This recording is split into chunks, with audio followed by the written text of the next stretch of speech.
चंद्रयान 3 के लैंडर ने चांद के दक्षिणी ध्रुव पर कदम रखकर इतिहास रच दिया है। उसने 20 मिनट में चंद्रमा की अंतिम कक्षा से 25 किलोमीटर का सफर पूरा किया। लैंडर को धीरे धीरे नीचे उतारा गया।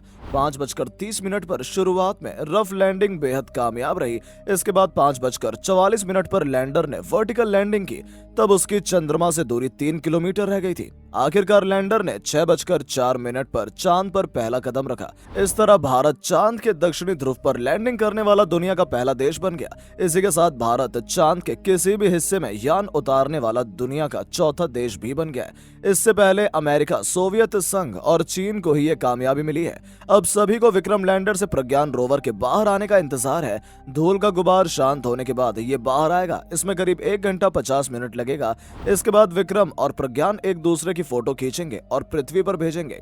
चंद्रयान 3 की सफलता से देश का कद बढ़ गया है। इसरो का सम्मान बढ़ा है। लोग गर्व महसूस कर रहे हैं। लेकिन इससे फायदा क्या, ये तो सिर्फ फीलिंग वाली बात हो गई। इस सफलता से देश, इसरो और आम लोगों को क्या फायदा? उन लोगों को क्या लाभ जो रोजमर्रा मेहनत करते हैं, 2 जून की रोटी के लिए दिन भर खून पसीना एक करते हैं। 14 जुलाई 2023 को देश के सबसे भारी रॉकेट LVM-3 से चंद्रयान 3 को लॉन्च किया गया। करीब 42 दिन की यात्रा करके उसने चांद की सतह पर लैंडिंग कर दी है। चंद्रयान 3 की लैंडिंग के बाद वो क्या काम करेगा? विक्रम लैंडर पर 4 पेलोड्स क्या काम करेंगे? नंबर 1, रंभा।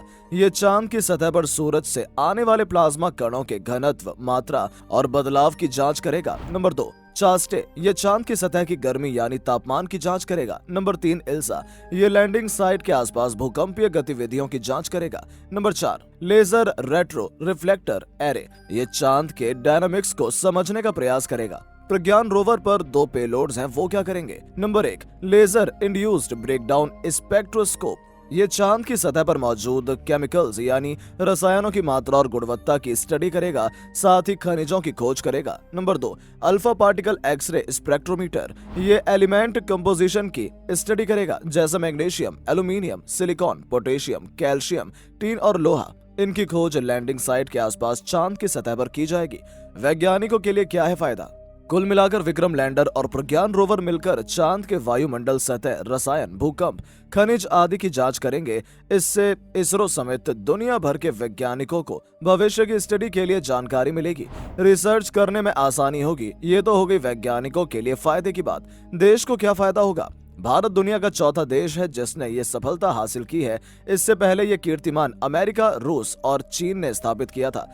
इसरो को क्या फायदा होगा? इसरो दुनिया के अपने किफायती कमर्शियल लॉन्चिंग के लिए जाना जाता है। अब तक 34 देशों के 424 विदेशी सैटेलाइट्स को छोड़ चुका है। 104 सैटेलाइट एक साथ छोड़ चुका है, वो भी एक ही रॉकेट से। चंद्रयान 1 ने चांद पर पानी खोजा। चंद्रयान 2 का ऑर्बिटर आज भी काम कर रहा है। उसी ने चंद्रयान 3 के लिए लैंडिंग साइट खोजी। मंगलयान पर परचम तो पूरी दुनिया देख चुकी है। चंद्रयान 3 की सफलता इसरो का नाम दुनिया की सबसे बड़ी स्पेस एजेंसियों में शामिल कर देगी। चंद्रयान और मंगलयान जैसे स्पेसक्राफ्ट्स में लगे पेलोड्स यानी यंत्रों का इस्तेमाल बाद में मौसम और संचार संबंधी सैटेलाइट में होता है, रक्षा संबंधी सैटेलाइट में होता है, नक्शा बनाने वाले सैटेलाइट में होता है। इन यंत्रों से देश में मौजूद लोगों की भलाई का काम होता है। संचार व्यवस्थाएं विकसित करने में मदद मिलती है, निगरानी आसान हो जाती है।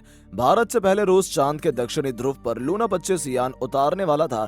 21 अगस्त को ये लैंडिंग होनी थी, लेकिन आखिरी ऑर्बिट बदलते समय रास्ते से भटक गया और चांद की सतह पर क्रैश हो गया। चंद्रयान 3 आंध्र प्रदेश के श्रीहरिकोटा से 14 जुलाई को 3:35 पर लॉन्च हुआ था। इसे चांद की सतह पर लैंडिंग करने में 41 दिन का समय लगा। धरती से चांद की कुल दूरी 3,84,000 किलोमीटर है।